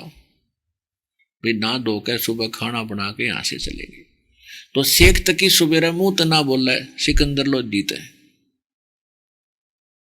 तो सिकंदर लोधी जान गया कि इसका दो तकलीफ है। पूछी क्या बात है शेख जी, क्या बात, क्या गलती बन गई मेरे से, कि अब मेरी क्या जरूरत है, तुझे मिल गया ना गुरु, ठीक है मैं जाके बताऊंगा सबको कि काफिर हो गया, ये हो गया। मैं तो जब जानू मेरे सामने कोई मुर्दा जीवित करे तब मैं मानू इसको। अब सिकंदर लोधी को समस्या आ गई, भाई न्यू कैसे या कैसे बात बने। अब वो तो अंतर्यामी थे और परमात्मा ये चाहते एक बार यो नालायक आदमी शेख तकी जब मान ले मेरे को तो मेरे सारे बच्चे समझ जाएंगे, यूं कह देगा उनको कि भाई परमात्मा आ रही। पर उसके भाग में यह बात ठीक हो ना, कर्महीन गणा था। कहते हैं राज तजना सहज है, सहज तरिया का डे, और मान बढ़ाई ईर्षा और दुर्लभ तजना ये। और ये तजे बिना भगवान नहीं मिल सकता। कितने ड्रामे करते रहो लोग। अब सिकंदर लोधी जब कबीर साहब के टेंट में गया जहां भगवान बैठा रखे थे, दूसरे टेंट में वो शेख तकी था, तो चेहरा उदास था सिकंदर लोधी का। परमात्मा अंतर्यामी थे, फिर भी कारण पूछा तो बताया गया कि ऐसे ऐसे ये शेख तकी मेरा धार्मिक गुरु, ये मेरे सिर का दर्द हो गया मालिक, और इसने ये जिद कर ली है, यो नाश करेगा मेरा जाते ही। ये जाते कहेगा कि मैं ये कह रहा है कि मैं जाके सारे मुसलमान समाज को बताऊंगा कि तू काफिर का शिष्य बन गया है, इसने धर्म बदल लिया। और इसने जब ये बात वहां कह दी तो मेरा राज नहीं है मालिक, आज आपके हाथ में है। आपको मैं तो कबीर साहब बोले भी मैं चला जाता हूं, अगर नहीं आप नहीं जा सकते, या जान जा सकती है, आपको कैसे जाने दूं मैं इस नालायक के साथ। तो 20 साल हो गए, 10 साल हो गए दुख न भोगते ने, इसने जब ठीक ना कराया मैं। परमात्मा बोले यू के चाव है, क्या चाहता है, यू कैसे खुश हो। ये कह रहा है कि मैं तब प्रसन्न हो जब मानूंगा कि आप में शक्ति है, आप कोई मुर्दा जीवित करें। परमात्मा कबीर जी ने कहा कि शेख तकी ने कह दे कोई मुर्दा ढूंढ लिया है, तेरी समस्या का हल करूं। क्योंकि परमात्मा अपने भगत की टेंशन सहन नहीं कर सकता जब हम उसके हो जाएंगे। उस समय सिकंदर लोधी हृदय से उसका हो चुका था कि इस जैसा भगवान और ऐसा संत मैंने देखा नहीं, उस हृदय से चाहती। और आत्मा जब चाहेगी भगवान ने, उसी समय आपके साथ आ जाएगा दाता। चाहे किसी ने नाम भी ना, भगवान मैं आपकी शरण में आऊंगा और मुझे दया करो, आपने आपको ज्ञान सुन के उसी दिन कनेक्ट हो जाता दाता कनेक्शन। लेकिन मोक्ष तो होगा यहाँ आकर नाम ही लेने से। वो तो एक अस्थायी राहत आपको देना शुरू कर देगा ताकि आप दृढ़ता बनी रहे। तो सिकंदर लोधी हृदय से मान रहा था भगवान को।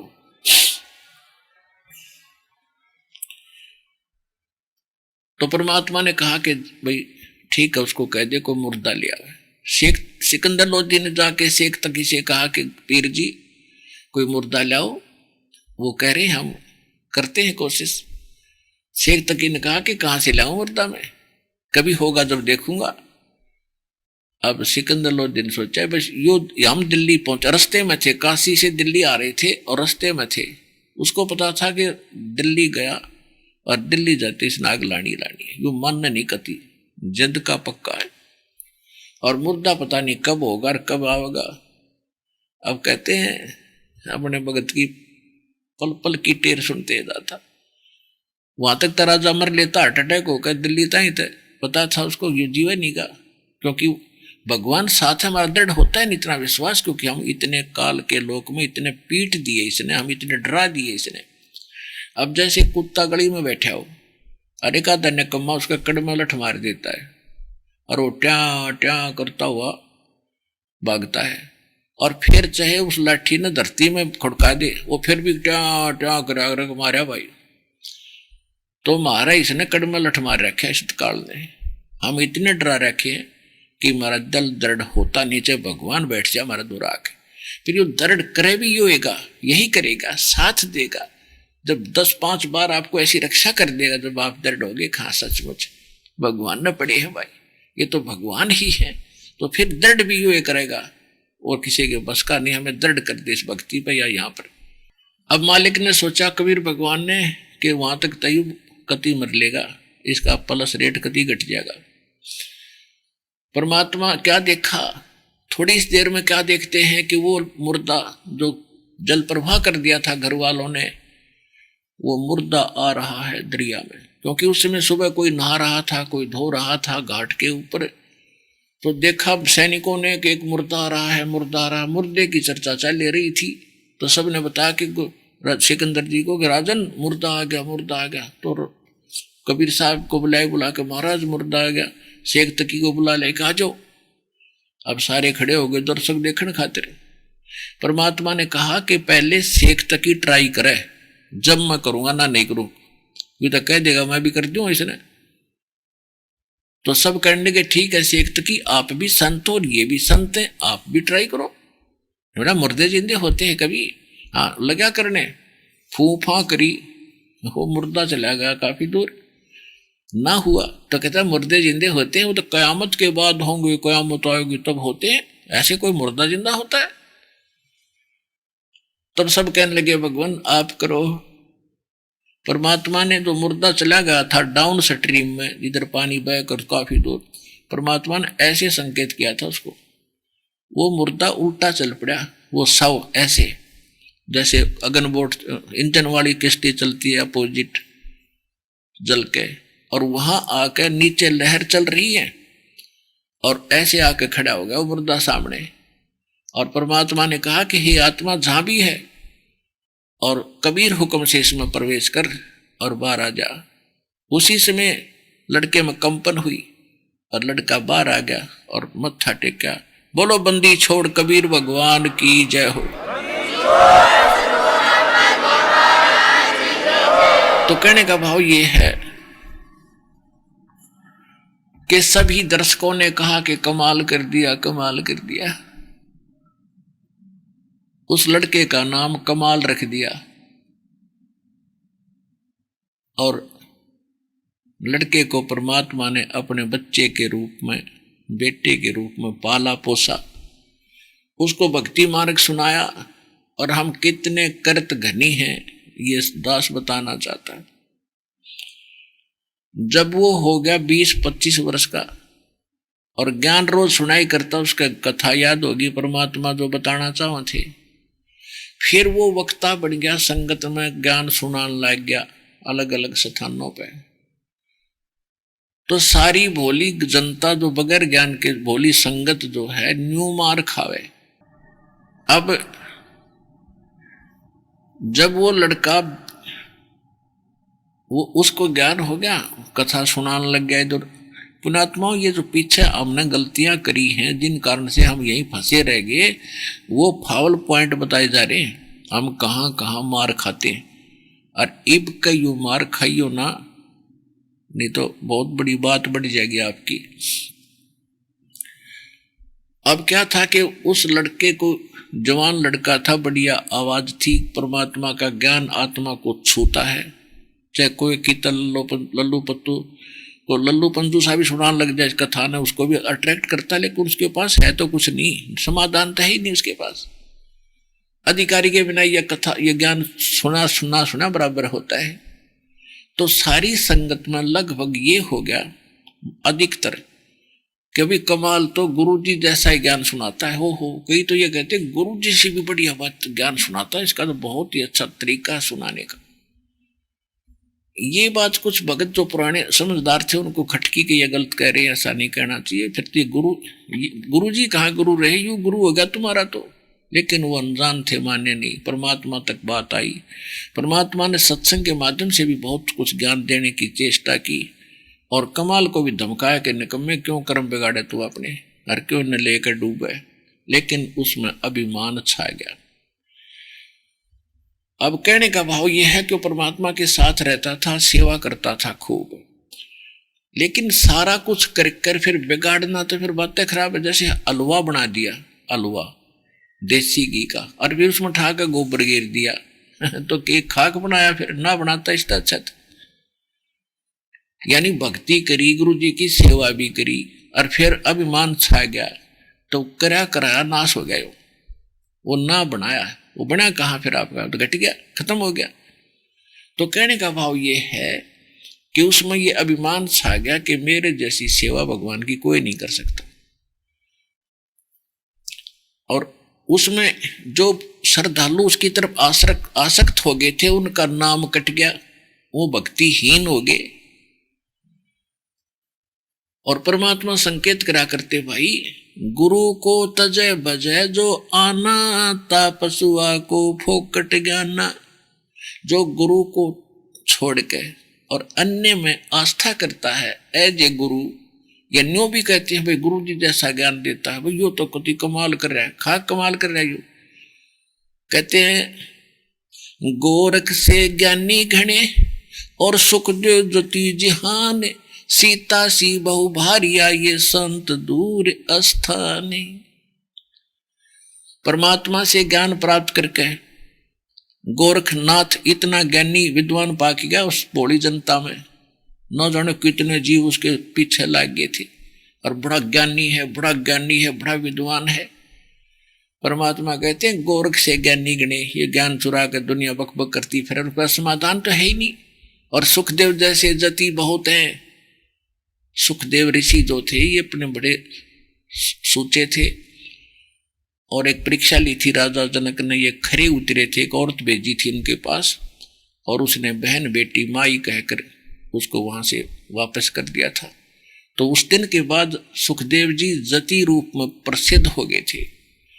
और कहते सीता जी को हम एक बड़ी पतिव्रता और सती मानते रहे हैं। तो इस यहाँ परमात्मा बताते हैं कि गोरख से ज्ञानी गणे और सुखदेव जति जिहान, सुखदेव जैसे जति नरे पा जाएंगे, और सीता जैसी पतिव्रता औरतों की कमी नहीं, पर संत दूर स्थान, संत नहीं मिलेगा कोई आपको विश्व में, कोई एक आध ही मुश्किल से मिलेगा। सूक्ष्म वेद में कहा कि ज्ञानी कोट अनंत है, और वक्ता श्रोता कोट अनंत, और वक्ता करोड़ अनंत है, ये विरले साधु संत। तो वो भोली जनता जैसे श्रद्धालु जहां मार खाते हैं, वो फाउल पॉइंट बता रहा है ये दास, जहां हमसे गलतियां बनी रह ना दोहराइयो इनको, अब तो गजब का समय है, यूं हाथ से निकल गया भाई, फिर हाथ नहीं आओगे। पहले तो यहां आना मुश्किल, पहले तो मनुष्य जीवन मुश्किल, और फिर इस जन्म में, इस समय में, और फिर ये सतलोक आश्रम बरवाला ऋषिदास रामपाल दास से नाम, ये तो असंख्य युगों के बाद जुगाड़ जुड़ेगा आपका। अब इसको खोइयो मत।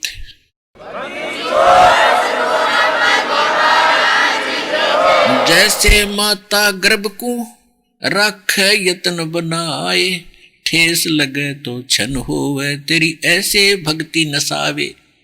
कि जैसे अब जिस बहन को माँ को गर्भ रहा हो, उसकी कीमत को, उसकी अहमियत को वही समझती है, उसमें उसी को वो अहमियत देती है, उसकी कीमत को वो जानती है, और कैसे उसको सुरक्षित करके परिपक्व करके एक लाल तैयार करती है। ऊंचे नीचे पर पैर ना टिक जा गर्भ समय में, और रात को सोते समय भी कभी करवट ले, गलती से करवट लेती है तो एकदम उधड़ के खड़ी हो जाती है कहीं बालक पे, ये परमात्मा दाब ना लगी और ये खराब ना हो जाए। तो कहते हैं इस प्रकार तुमने ये भक्ति रूपी गर्भ आपके अंदर, जिस दिन से नाम शुरू हुआ, नाम मिला, उस दिन से ये गर्भ भक्ति का शुरू हो गया आपकी आत्मा में। अब इस गर्भ को, इस भक्ति रूपी लाल को परिपक्व करना, जैसे माता गर्भ को रखा यतन बना और ठेस लगे तो छन्न हुआ तेरी ऐसे भक्ति जा। तो इसको इतना संभाल कर रखना, इस भक्ति को मर्यादाहीन ना होना, ये फाउल पॉइंट बताए जाते हैं, इन पर कदम पे कदम रखना, लाइन से बाहर ना जाना। तो वो कैसे मार खा गए कि परमात्मा से हटकर कमाल की प्रशंसा कर दी। गुरु को तजय भजय जो आना, तापसुआ को फोकट ज्ञाना। गुरु जी को छोड़कर किसी और को आप शाबाशी देते हो भक्ति मार्ग की, तो खत्म है आपका, चाहे वो कितना वक्ता हो और कितना अपने बढ़िया बोलता दिखता और कितने प्रमाण सुनाता हो, तो उसके पास कख नहीं है। हाँ, ज्ञान सुनाना बड़ी बात नहीं है, बुरी बात नहीं है, लेकिन उस प्रशंसा को अपने अंदर समाना, सुन लेना और बड़ा प्रसन्न होना, उस दिन उसकी भक्ति नाश शुरू होगी। और जो ऐसे कहते हैं उनका भी भक्ति खंड हो जाता है, नाम टूट जाता है।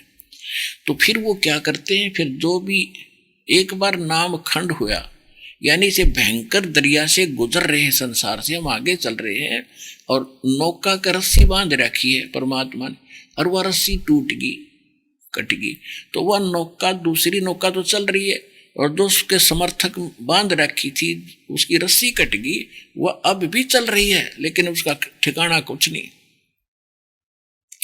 जैसे पतंग उड़ाते हैं, पतंग जब तक वो डोरी से बंधा है तो उसका स्थान है और ठीक चल रहा है। जब वो पतंग कट जाती है वो चलता फिर भी दिखे, लेकिन उसका कोई ठिकाना नहीं, ना जाने कित जाके गंदे नाले पड़कर और सड़क मर खत्म होगा। तो इसी प्रकार भक्त परमात्मा की डोरी से जब कट जाएगा, वो कुछ दिन तो ऐसे चलेगा जैसे ठीक चल रहा है, लेकिन उसका कितना ठिकाना नहीं रहा, उसका ठोर ठिकाना नहीं रहता। तो ऐसे ही कुछ भक्तों के मन में ये दोष आ गया कि ना गुरु जी तो ऐसे कहें, ईर्षा कर रहे हैं, ये तो बहुत बढ़िया बात सुनाओ है, बड़ा अच्छा ज्ञान सुनाओ, गुरु इन जैसी तो बात बता रहा है। तो वो कमाल में भी यह बात बुराई घर कर गई, तो ये या छुट्टे बिना बात नहीं बनती। वो परमात्मा ने धमका दिया, खड़का दिया, और वो गुरु जी ने छोड़ के और उन चेल्या की भूख में कितना दूर चला गया उनके गांव में, वहां उसका आश्रम बना दिया। गाली झोपड़ी झापड़ी होया करती पहले आश्रम की। और पुण्यात्मा विचार करना, जब परमात्मा से नाम लेकर उन्होंने 1 वर्ष, किसी ने 2 वर्ष, किसी ने 10, 4 वर्ष, 5 वर्ष भक्ति करी थी, आशीर्वाद प्राप्त किए थे, वो तो उनके पात्र में संग्रहित हैं, वो धन इकट्ठा हो गया, वह बैटरी चार्ज होगी उनकी। और जब तक वह बैटरी चाली, नाम भी कट गया, भगवान से भी दूर चले गए, तो तब तक तो उनको सारे सुख हो रहे थे और वो सोच रहे थे कमाल के आशीर्वाद तो हो रहे हैं। और जब उनकी वह बैटरी होगी डाउन, वो लग गई उनकी ब्रेन मट्टी होने, वो लग गए फिर वो धोखा पूजी पुरानी करने। अब कमाल ने देखा कि भाई संख्या कम होगी, आश्रम में कम आते हैं लोग, क्या बात होगी। उसने ड्रामा रचा कि भाई परमात्मा का प्रगट दिवस मनावांगे और सारे गांव में कहो चेलो, 5, 4, 10, 20 चेले बना रहा था वो, उसके साथ रहते थे। उन्हें जाके सारे गांव में कहा कि ऐसे 2-4 दिन का समय था कि परमात्मा कबीर जी का प्रगट दिवस मनाएंगे, सभी आना, भंडारा करेंगे, दूध लाना। वो लाया करते पहले जब भंडारा करता था, फिर वो आना छोड़ गए थे, वो भंडारे करना भी छोड़ गए, वो अन्य सत्संग करता था, वो सत्संग छूट गए उसके। फिर उसने ये ड्रामा रचा कि तो लोग आवेंगे भगवान कबीर साहब के नाम से, तो वो उनको लाभ हो ही नहीं रहा था, वो थक लिए थे। तो सब परमात्मा लीला मालिक की थी, तो उनके सब के मन में ये प्रेरणा कर दी दाता ने कि भाई जून का महीना, ज्येष्ठ मास, वैसे दूध कम हो जाता गवों के नीचे, तो किसी के मुश्किल से थोड़ा थोड़ा दूध होता। तो सब ने कहा कि बखते उठे, तो एक आधे ने तो दूध भी डाल दिया होगा, ले अधिकतर के मन में ये प्रेरणा होगी कि और तो सभी दूध डालेंगे, और ना जाऊंगा तो महाराज नाराज होगा कि कोई शराब स्वरूप ना दे दे। तो वो क्या करे, पानी का लोटा भरे पानी का और डक के, महाराज जी सबसे बखत तो पहुंच गया, दूध कहाँ डालना है कि भाई वहां डाल दो, बार पतीला रखा है। वो ठोक दिया पूरा ड्राम पानी का, वो थोड़ा बहुत दूध था, बाकी पानी का ठोक गया सारा। कमाल बोला भाई यो तो दाव लग गया सही, सारा गांव फिर झुक गया अपनी तरफ और बनाओ खीर खार चेलो। वो गए चेले उगाड़ के देखा कपड़ा, न बोले गुरुजी तो सफेद पानी है सारा, दूध तो ही नहीं। उसने आकर देखा कि पानी का ड्राम भरा, इतना लज्जित हो गया वो निकम्मी आत्मा, रात ने उठा के चद्दर बाज गया, पता नहीं कित मरिया जाके। तो कहते हैं अब अपना जीवन नाश करा, कितने कृत घनी हम, मुर्दा जीवित किया, बेटे की तरह सीने लगा कर रखा, और वो काला सांप बन गया, भगवान के बच्चों को भी उससे दूर कर ले गया। तो उसको गुरुद्रोही कहते हैं। कमाल ने गुरुद्रोही का काम किया। गुरुद्रोही की पेड़ पे जय पग आवे बीरे, 84 निश्चय पड़े नो सतगुरु कहे कबीर। कि ऐसे घटिया इंसान जो संत से, अपने मालिक से दूर हो जाता है। देखो नकली संतान छोड़ो 100 है, लेकिन ऐसे संत को सारे प्रमाण, सारा ज्ञान सामने रख दिया, और उससे जो दूर होता है, फिर उससे आप यारी करते हो, दोस्ती करते हो, आप भक्त नहीं हो। यारी दोस्ती का मतलब ये नहीं तो दुश्मनी करें, लेकिन भक्ति चर्चा मत करना उससे, उसके साथ। और 100 बात बतलाओ चाहे, जैसे घर का कोई सदस्य बागी हो जाता है तो उसको कहाँ छोड़ आओगे, लेकिन उसकी यश में यश नहीं करना जो बकवास करता है। अब जैसे कहते गुरु की निंदा सुने जो काना, ताको निश्चय नरक निदाना। अब आप बैठे हो कहीं बस में या ट्रेन में, और आपको कोई कह रहा है रामपाल तो गंदा है, गुंडा है, फलान है, दकड़ है, तो आप उसके साथ लड़ना नहीं, लड़ना अच्छा नहीं होता। आप ठीक है जवाब दे सकते हो कि आप गलत समझते हो, आप वहां जाकर देखा नहीं है, हम वहां जाते हैं, ऐसा नहीं है।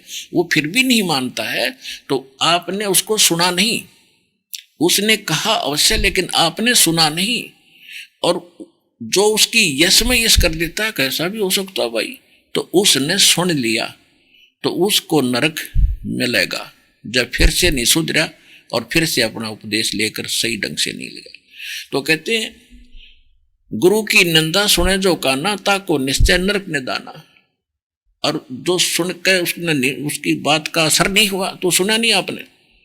और कहते गुरुद्रोही की पेड़ पे जब गावे वीर, उसके पैर पे पैर भी टिक गया, कहते तो भी निश्चय नरक में जाओगे। पैर पे पैर टिकने का अर्थ है कि उसकी यश में यश करना, कदम में कदम मिलाना, कि वो जो कह रहा है सच्ची है, तो उससे आपकी भक्ति भंग होगी। वैसे नहीं, मतलब उसको अपने भक्ति मार्ग का संपर्क नहीं रखना, और उसको कह ठीक है तू ज्यादा मत बोल, आप अपनी करो हम अपनी करें, बिगाड़ दिए कर्म आपने। तो कमाल ने वो काम किया, और उस कमाल का भी पंथ चल रहा है। हद होगी भाई। पानीपत के अंदर दास एक भगत का सत्संग करने जाया करता, और सत्संग कबीर पंथ का सत्संग होने के नाते वह भी आगे वो कमाल के पंथ का एक वहां आश्रम बना रखा है पानीपत में। और उससे चर्चा हुई कि मेरे को बताया गया कि यहाँ एक कबीर पंथ का और आश्रम है। मैंने पूछा भाई कौन संत है, कहाँ से आपकी परंपरा है? कि हम कमाल जी के पंथ से हैं, कमाल जी के पंथ से। रतरा गजब हो, उसके पंथ का रिप्ती प्रचार कर रहे हो तो फिर तुम कबीर पंथी भी कहते हो। और कबीर पंथी हमें, कबीर जी भी तो कबीर की तो चेले थे, कबीर जी के चेले थे। मैंने कहा अरे कबीर जी के चेले की थे, कमाल ने तो ये जुल्म किया था, परमात्मा ने धमका दिया था, भगा दिया था उसको। कि हाँ हैदराबाद में हुई थी उनकी एक बार कवा सुनी सी, और फिर भी तुम उसके कबीर पंथी मानो उसने। तेरा गजब भैया। तो पुण्यात्माओं, यो सारा सांग बिगड़ा पड़ा है। आपका सौभाग्य है कि आपको यो मार्ग मिला, यो भगवान मिला, यो ज्ञान मिला, यो स्थान मिला बरवाड़ा का। अब इसको संभाल के रखना और सफल करना अपने जीवन को। बोलो सतगुरुदेव।